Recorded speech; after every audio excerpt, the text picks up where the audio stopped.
Good morning friends, welcome to a new day. आज है 3 जून 2025। मैं अभी जा रहा हूँ सॉल्ट लेक सेक्टर 5 डिकैथलॉन, जहाँ पे आज वर्ल्ड बाईसाइकिल डे पे एक राइड ऑर्गेनाइज किया गया है, उसमें पार्टिसिपेट करने के लिए। टाइम 5:30 अराउंड हो रहा है। रिपोर्टिंग टाइम 5:30 to 6 है और इवेंट शुरू होने वाला है 6 o'clock। डिकैथलॉन ने अपना पहला स्टोर कोलकाता में आज से करीब 8-9 साल पहले खोला था। 5 to 6 स्टोर्स हैं पूरे कोलकाता में, जिनमें से एक न्यू टाउन में है आकांक्षा मोड़ पे, और बाकी अविक्षिता मोड़, गाड़िया कनेक्टर, उसके अलावा शेक्सपियर सरनी और एक सेक्टर 5 सॉल्ट लेक।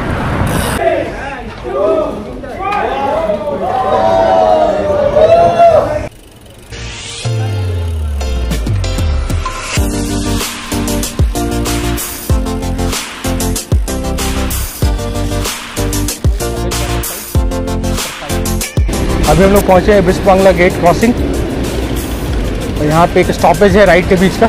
फिर यहाँ से हम लोग रिटर्न करेंगे डिकैथलॉन सॉल्ट लेक सेक्टर 5।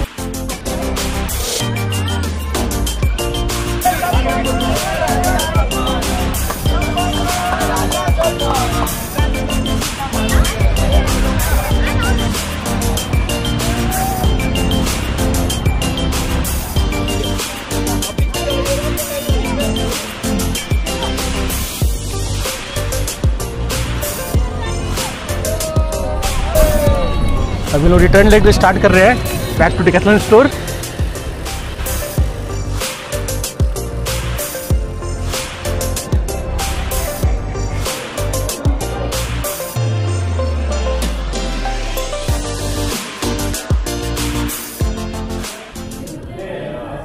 अभी हम लोग हैं सेक्टर 5 डिकैथलॉन स्टोर में, जहाँ से मैंने अपनी साइकिलिंग जर्नी शुरू की थी कोलकाता में, और मेरा पैरासाइकिल कोलकाता आने के बाद यहीं से लिया था, रिवर साइड 900। যদি কেউ নিজেকে পরীক্ষা করতে চায় যে আমার কতটা মেন্টাল স্ট্রেংথ আছে বা নিজেকে এস্টাবলিশ করতে চায় বা দেখাতে চায়, তার জন্য কিন্তু আল্ট্রা ডিস্টেন্স সাইক্লিং গুলো হচ্ছে আলটিমেট টেস্ট। তো আমার ওই পরের পার্টে আসছে তার প্রিপারেশন কিভাবে করব। প্রিপারেশন একটা তো হয় গ্র্যাজুয়ালি গ্রো আপ, যেটা হচ্ছে বললাম যে 90 কিলোমিটার, 80 কিলোমিটার, 100 কিলোমিটার থেকে স্টার্ট করে 200, 300, 400, 600, 1000-এরও বিআরএম হয়। এগুলো করে ফেলার পরে বা এগুলো করার আগেও ধীরে ধীরে স্পিড বাড়িয়ে আলটিমেটলি রেসিং, তো রেসিংয়ের মধ্যে ঢুকে যাবে।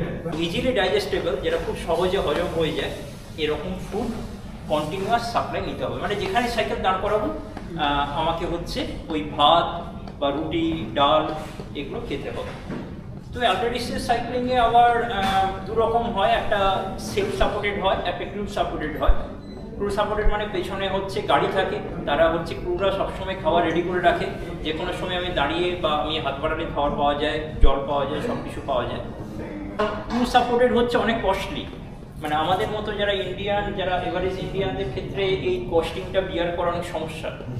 তো সেই কারণে সেলফ সাপোর্টেডই আমাদের ম্যাক্সিমাম ভারতীয়দের পছন্দ। অনেক কিছু প্রবলেম আছে, মেয়েদের আসতে চায় না, বিকজ রাইড করার সময় অনেক রকমের জিনিস ফেস করতে হয়। So I will always tell that যে যখনই তুমি রাইড করছো, ফিমেল রাইডার্স সঙ্গে যদি কোনো মেল থাকে বা কোনো আরেকটা মেয়ে থাকে, তাহলেও একা না করলেই বেটার। কারণ একা থাকলে ইভেন ছেলেরাও ফেস করে, একা যদি থাকে তখন ছেলেরাও ফেস করে, মানে যারা কমিউট করছে তারা খুব বিরক্ত করে, যারা আল্ট্রা সাইক্লিস্ট আছে এখানে। মানে এটা শুধু ছেলে মেয়ে না, মেয়েদের আমরা আরো বেশি জানি যে মেয়েরা দেখলে ওদের আরো বেশি মনে হয় যে এই কি করছে তাই।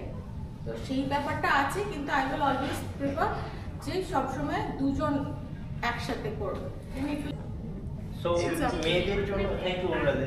সো মেয়েদের জন্য এই আল্ট্রা ডিস্টেন্স সাইক্লিং অ্যাকচুয়ালি কোনো মানে কোনো বাধা নয়। বিআরএম বোর্ড এটা ট্যুরিং বেসিক্যালি, এটা কিন্তু কোনো রেস নয় যে এসআর বা 200, 300, 400, যেটা লং ডিস্টেন্স, বিশেষ করে 300 বা 400 বা 600 কিলোমিটার যখন সাইক্লিং করে, অবভিয়াসলি অন্ধকারেও চালাতে হয়, সারা রাত্রি সাইকেল চড়াতে হয়, রাত্রি 12টা, 1টা, 2টো হাইওয়েতে সাইকেল চলছে। পরের লেভেলে হয় বিআরএম এর ট্যুরিংয়ের পরে হয় রেস। আমরা বিদেশের অনেক কিছু রেস দেখেছি, ট্যুর দি ফ্রান্স, গিরো দি ইটালিয়া, রেস অ্যাক্রস আমেরিকা, এরকম আমাদের ইন্ডিয়াতেও অনেকগুলো রেস স্টার্ট হয়েছে। যেমন রেস অ্যাক্রস ইন্ডিয়া হয় কাশ্মীর থেকে কন্যাকুমারী। এখন ওয়েস্ট বেঙ্গলেও সাইকেল রেস হচ্ছে এই লং ডিস্টেন্স, যেটাকে আমরা চিনি কোস্ট টু ক্রেস্ট। দীঘা থেকে দার্জিলিং 830 কিলোমিটার সাইক্লিং রেস, এবং 49 আওয়ার্স 49 ঘন্টার মধ্যে কমপ্লিট করতে হয় দীঘা থেকে দার্জিলিং। তো এটা বিআরএম এর থেকেও একটু টাফ হয়, কারণ মানে সারাদিনে হয়তো 1 ঘন্টা রেস্ট নেওয়ার টাইম পাওয়া যায়, 40 বা 49 ঘন্টার মধ্যে হয়তো 1 ঘন্টা বা 2 ঘন্টা ম্যাক্সিমাম ঘুমানোর টাইম পাওয়া যায়।